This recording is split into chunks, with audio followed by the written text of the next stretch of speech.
Hey, it's Aaron Keith Hawkins. I'm so excited to tackle today's question, which is, help me. How do I stop getting what I don't want? Now, I love this question because the answer itself is within the question. Isn't it so cool when people say that the answer to your question is within the question itself? But it's true today.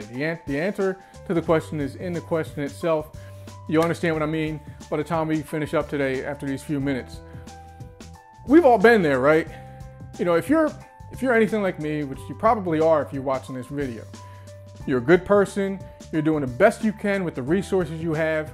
So as you go through life, when you see things that aren't right within yourself, you want to change them, you want to stop them. You know, if you see some bad habits, you know, if you're a smoker and you realize it's not healthy, you want to stop. If you're overweight and you realize, you know what, I should be in better shape, I want to stop eating like this. And you know, if you're at work and you're constantly getting into arguments with your boss or your coworkers, you see things that aren't right and you want to fix them, right? So what do we do when we want to fix something? We have to make the decision, right? If you make an absolute decision, that changes things. And that's absolutely true. But what do we do, or what could be happening when we've really truly decided that we want to stop something, but over time we still see the same things happening? You know, we want to stop being overweight, but even though we keep telling ourselves that we've decided on it, we're just not getting the results. Or if we don't want to be so angry all the time and we just find ourselves being angry constantly, what causes that? We're going to fix that today in just a couple minutes, all right? I got to tell you a story about this guy named Vince. And in full disclosure, to protect Vince's identity in this fictional story, I need to tell you his name is not actually Vince. But let's get started. Vince is a great guy. He was a restaurant owner, not just any restaurant owner. He owned the absolute best restaurant in the city. He had the best chefs, the best food, obviously, had the best decor, the best clients. He had the most money. He was so wealthy. He had it all. He had a beautiful wife, beautiful kids, and he also had misery. He was completely miserable. And why? He had everything, right? Well, a couple things were going on with him. One, his wife, she was so beautiful, he got extremely jealous anytime he saw her talking to anybody. I mean, he would start these horrible arguments just because she would be having a conversation with someone, man or woman. He was so jealous that if he caught himself looking at her for too long, he wanted to kick his own ass. I mean, he was that kind of over-the-top jealous. His employees, he had the best employees, chefs, everybody was top-notch. But he was always angry with them. Anytime they did something that wasn't perfectly in line with what he wanted, he would just blow his top and go nuts. He had no tolerance for creativity or deviation of any kind. With his kids, he loved his kids to death, but he never saw them. He was so involved in work, he never got to see his kids. He missed their recitals, he missed the soccer games, he missed everything. And with himself, he wasn't happy about how he looked, he wasn't happy about how he felt, he was overweight, he didn't exercise. He hated all these things about himself and his life. And he was a good guy because he saw these things were wrong and he wanted to change them. So what did he do? He decided to try positive thinking. So he woke up one day and he did this for 6 months straight. Every day he woke up, he told himself, I'm not going to be jealous of my wife today. I'm not going to be angry at my employees today. I'm not going to avoid my kids today. And I'm going to stop being so fat. And guess what happened after 6 months? Yeah, you got it. Jealous, angry, didn't see the kids, and he's fat. Still. After 6 months of waking up every day and telling himself what he didn't want to do anymore, he kept doing it. Why? I'll tell you what happened. He went home one day and he was so upset. He sat down at his kitchen table and he starts just sobbing, crying. And his wife hears this crying and she walks in. She's like, oh my gosh. Puts her hand on his shoulder behind him and says, Vince, what is going on? And he said, I'm just so frustrated. I know the things that I'm doing wrong, and I really want to stop them. I even decided to stop them, but nothing is changing. I don't know what to do. And his wife says, well, honey, it just so happens that a friend of mine told me this guy named the Sage is in town. Nobody's seen this guy for like 20 years, but supposedly he is the one person that can fix any problem that anybody has. And he looks at her like, you're freaking nuts, woman. What are you talking about, the Sage? She said, look, you're obviously at your wit's end. I know somebody that knows how to get a hold of him. I'll call him, have him meet you at the restaurant tomorrow. He says, fine. I don't even care anymore. So he doesn't even think about it. He just eats his dinner. He goes to bed. Wakes up the next day, goes to the restaurant, walks in. Here stands this unassuming man. He says, who are you? And he says, I'm the Sage. Your wife told me to meet you here. He says, I understand you have some issues. How can I help you? Vince looks at him and says, okay, well, I'll tell you what. For 6 months straight, I've been trying every day to stop being so jealous of my wife. I've been trying to, I want to stop being angry with my employees. I want to stop avoiding my kids and just not seeing them. And I'm sick of being fat. And no matter how much I try to stop these things, they just keep happening. And I don't know what to do. So if you can help me, great. If not, get the hell out, because I got things to do. And the Sage is very calm and looks at him and he nods his head and he says, okay. He says, I'll tell you what, today's Monday. I will fix your problem, or I will show you how to fix your problem on Friday. In just 9 words, you'll have your solution. And Vince looked at him and said, excuse me? 9 words? And the Sage nods his head, says 9 words. He said, but I will need a couple things. Number 1, you and I will not speak until Friday. Number 2, I need a newspaper. Number 3, I need a table to sit at. Number 4, I need your best waiter. And it says, hold on. You're telling me today's Monday, you're gonna show me how to solve this problem by Friday. We're not gonna speak, and you want a newspaper, a table, and my best waiter? And the Sage says, yes. And Vince is like, fine, somebody get him a newspaper. So they get the Sage a newspaper. He tucks under his arm. He goes and sits down at the table. He opens a menu. He looks at the fancy waiter and he starts pointing at all this stuff on the menu. Desserts, entrees, drinks, breakfast, lunch, dinner. He starts ordering all this food. I mean, he orders a ton of food and the waiter's looking at him like writing everything down. Like, he says, sir, are you sure you want all this stuff? And the Sage is looking at the menu, just pointing at more and more stuff, and he just says, yeah. So the waiter brings out all this food. I mean, they literally had to bring extra tables to hold all this food.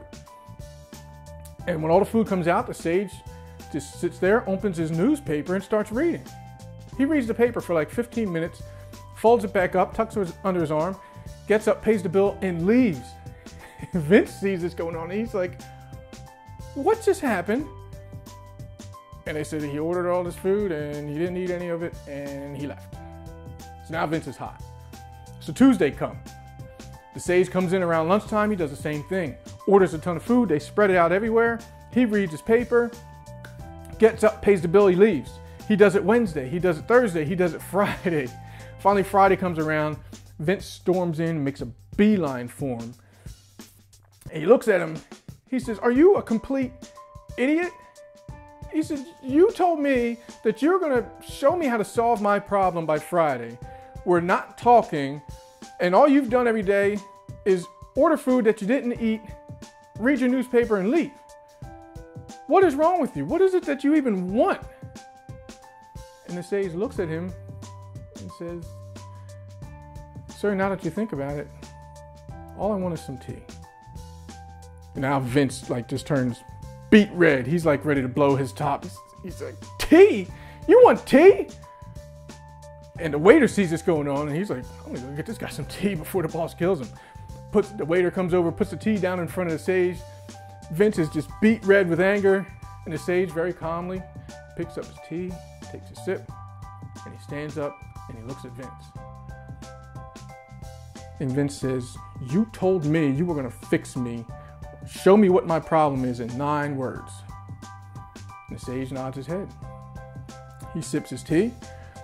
He looks down at all this food that's spread out in front of him that he had ordered. And he looks at Vince, puts his tea down, puts his hands in his pocket, and looks at Vince dead in his eyes and says, "This is what you've been doing with your life." Vince steps back, he almost falls over. And he starts to say, "What are you talking about?" The sage pays his bill and he leaves. Vince was never the same after that day. He was never the same. Because Vince's problem wasn't that he didn't know what he needed to stop. His problem wasn't he didn't need to tell himself to stop being jealous of his wife, but what he needed to do was start ordering what he actually wanted. And what he wanted was to be more trusting of his wife, to be more appreciative, to be more loving, to be more tolerant. With his employees, his problem wasn't, he didn't need to tell himself to stop being angry at his employees. What he needed to focus on was, I need to be more tolerant of my employees. I need to be supportive. I need to be a teacher to them.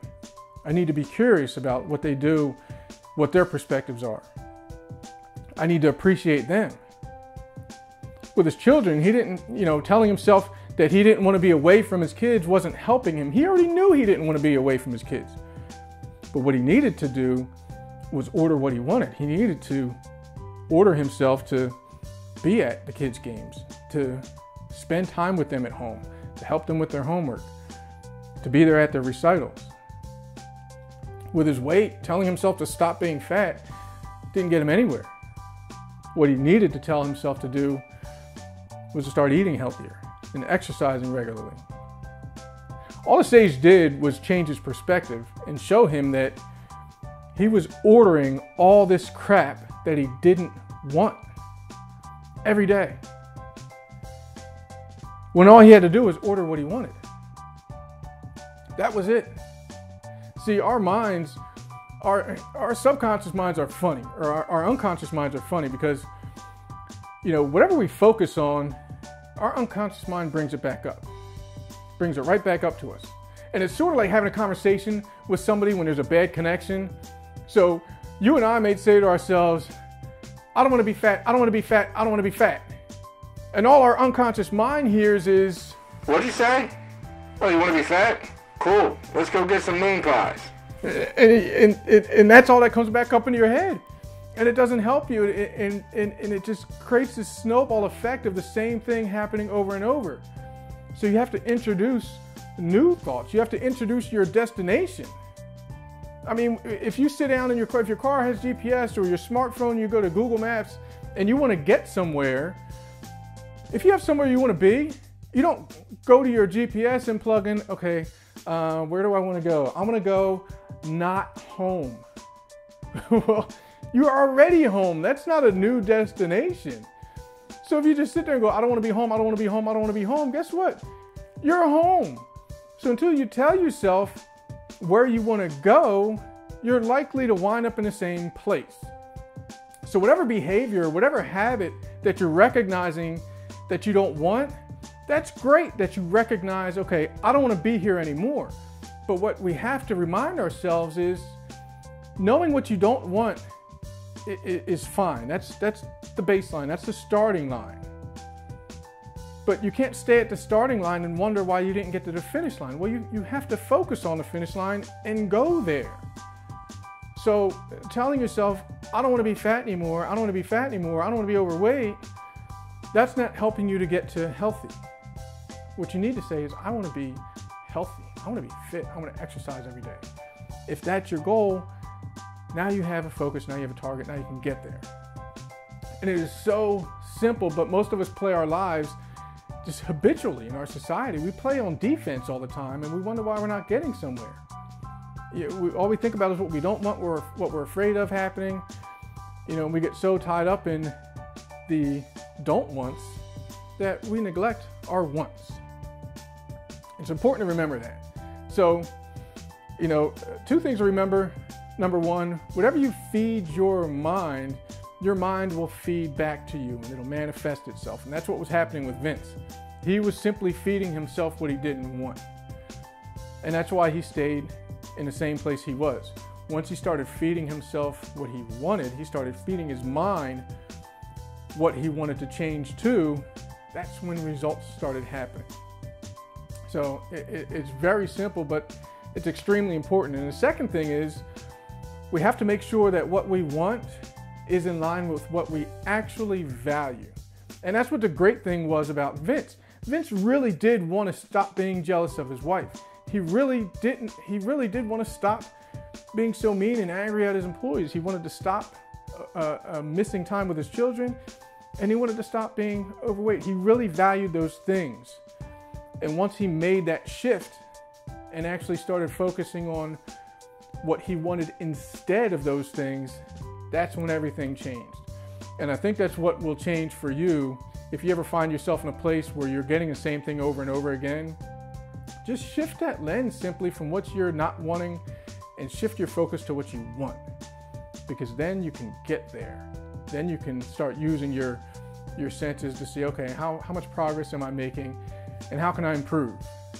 And I think that's going to make a huge difference for you. I tell you what, it's definitely made a huge difference for me in my life. I am a complete work in progress. I in no way, shape, or form have all the answers, but I have recognized things over the years that work.